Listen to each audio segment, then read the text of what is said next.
Bonjour et bienvenue dans cette vidéo sur AutoCAD 2D où on va parler de quelques éléments d'interface qui pourraient être très intéressants lorsqu'on va aller exploiter AutoCAD. Ok?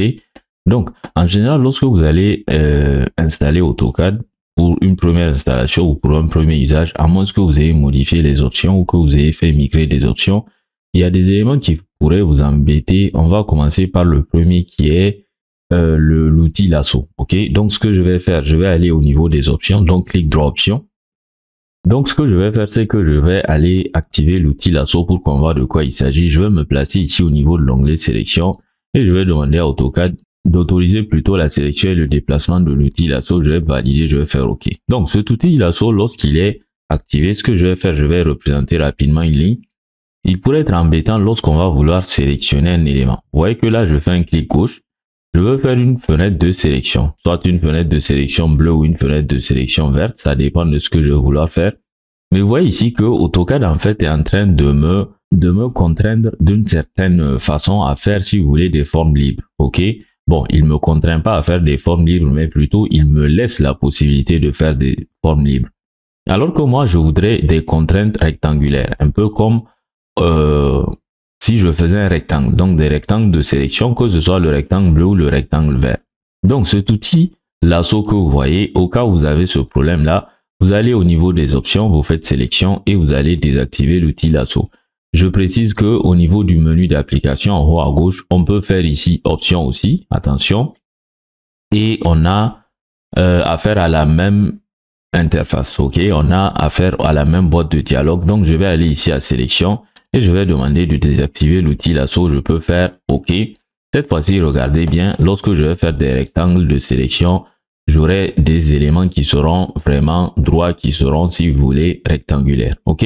Donc, un des éléments qui pourrait m'embêter aussi, toujours au niveau des options, une autre chose qui pourrait m'intéresser ici au niveau des options, je vais aller au niveau de, pas dessiner mes préférences utilisateurs, je vais voir cette information de rendre associatives les nouvelles cotes. OK? Donc pour ça, je vais en fait désactiver, j'applique et je vais aller vous montrer de quoi il s'agit. Vous avez ici un élément de ligne qui a été créé. Je vais aller, attention, je vais aller le côté quelque part là. Jusqu'à là, tout va bien. Jusqu'à là, tout va bien. Le problème, c'est que, regardez bien, lorsque je vais sélectionner cette ligne, bon, en fait, je vais faire quand même un élément plus petit. Donc je vais faire un élément, je vais le mettre sur le F8, plutôt pas le F9. Et je vais faire un élément, par exemple, de 50 unités. Pourquoi pas, je vais appliquer. Et je vais aller rapidement le côté de ce point-là vers ce point-là, c'est parfait. Donc, ce qui va m'intéresser, c'est de vous faire remarquer que cette ligne, lorsque je vais la sélectionner, regardez lorsque je vais la déplacer, ce qui va se passer. Ce qui va se placer finalement n'est pas très intéressant lorsque je suis en train d'exploiter les éléments de cotation, parce que j'aimerais bien, lorsque j'ai coté un élément, de pouvoir faire varier justement la cotation avec la variation de l'élément. Ok? D'ailleurs, je vais essayer de supprimer cette cotation. Je vais faire côté, je fais entrer et je vais sélectionner. On va le coter différemment. Lorsque je le sélectionne en modifiant, je vois bien entendu que la cotation ne sera pas liée à l'élément. Cette information, AutoCAD va l'appeler cotation associative.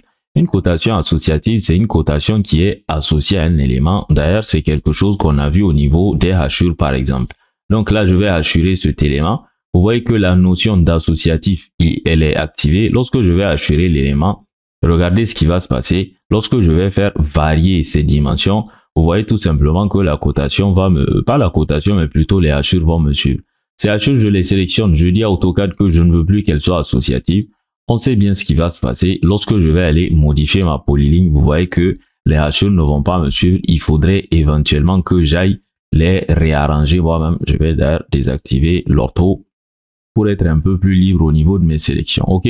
Donc, cette notion d'associativité, on la retrouve aussi au niveau des cotations. Par défaut, elle est a priori active. Mais si vous voyez que vous avez des problèmes à ce niveau-là, vous venez tout simplement au niveau des propriétés, préférences utilisateurs et vous allez demander à AutoCAD de rendre associatives les nouvelles cotations. Attention par contre pour ce qu'on vient de faire, cette cotation-là, elle existait avant qu'on nous demande de rendre associative. Donc, je vais sélectionner, supprimer. Je vais faire une nouvelle cotation. Attention, là, je fais du n'importe quoi. Je vais faire une nouvelle cotation. Cette fois-ci, lorsque je vais modifier la ligne telle que vous le voyez ici, la cotation va me suivre. Donc, toujours au niveau du clic droit, on va avoir un dernier élément qui pourrait être intéressant. Pas du clic droit, mais plutôt des options. En fait, c'est pas ce qu'on va parler du clic droit.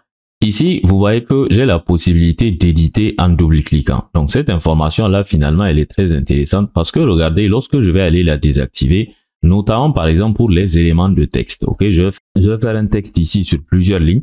Ce texte, lorsque je vais vouloir le modifier, je vais vouloir éventuellement double-cliquer là-dessus. Donc, vous voyez que là, j'ai beau double-cliquer là-dessus, rien ne se passe, tout simplement parce que au niveau des options, j'ai dit à AutoCAD que lorsque je fais un double-clic, tu n'as plus le droit de le considérer comme une édition. Je vous déconseille bien entendu d'aller désactiver ça. Vous avez le menu contextuel qui est affecté au clic droit. Lorsque je vais désactiver, regardez là, je fais clic droit. Vous voyez plutôt que je n'ai pas ce que je veux. Le clic droit va ressembler, si vous voulez, à un raccourci clavier tel que espace qui va permettre d'appeler la dernière commande utilisée. Par exemple, là, je vais faire une ligne telle que vous le voyez. Lorsque je fais un clic droit, AutoCAD me propose de faire une ligne. Ce n'est pas du tout intéressant, à mon sens, bien entendu. Ça va vraiment dépendre de vos façons de travailler.